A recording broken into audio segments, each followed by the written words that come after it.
শাকিব খানের নাম শুনলেই তুফান সিনেমা আর সেই সিনেমার ছবির উড়াধুরা গান ছাড়া যেন কিছুই মাথায় আসে না।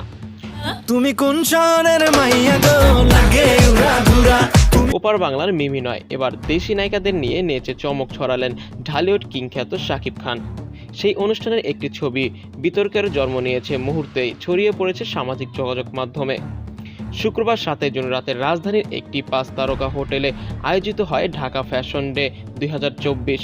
অনুষ্ঠানে বিভিন্নভাবে হাজির হন শাকিব। সেখানে র্যাম্পে হাঁটেন তিনি, সঙ্গে ছিলেন এক ঝাঁক নায়িকা।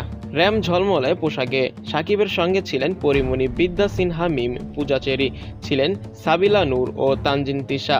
চিত্রনায়ক ইমনকেও দেখা গিয়েছে ওই সারিতে। সেখানে মুক্তির অপেক্ষায় থাকা তুফান সিনেমার আলোচিত গান উড়াধুরাতেও নাচতে দেখা যায়। ঢাকায় চলচ্চিত্রের শীর্ষ নায়কের দেখা পেয়ে তাকে জড়িয়ে ধরতে দেখা যায় নায়িকাকে।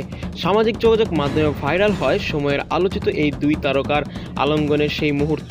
শাকিব পরিমণিকে একসঙ্গে দেখে দুজনের ভক্তরাও বেশ উচ্ছ্বাস প্রকাশ করেছেন। সব তারকা অনুষ্ঠানে বেশ গ্ল্যামার লুকে দেখা গিয়েছে। মধ্যমণি শাকিবের পরনে ছিল লিলের লোগো সম্মিলিত সাদা একটি গর্জিয়াস স্যুট। লম্বা চুলে শাকিব খানকে বেশ লাগছিল মঞ্চে। ফ্যাশন ডিজাইনাররা ও চলচ্চিত্র প্রযোজক পিয়াস হোসেন শাকিব খান বিভিন্নভাবে উপস্থাপন করেছেন। ব্যবসায় এর আগে নাম লিখিয়েছেন শাকিব খান, তবে এবার একটু ভিন্ন গল্পেই এগিয়ে যাচ্ছেন নতুন পরিচয়ে। তিনি রিমাক ও হারলেনের ব্যবস্থাপনা ও পরিচালকের দায়িত্ব রয়েছেন।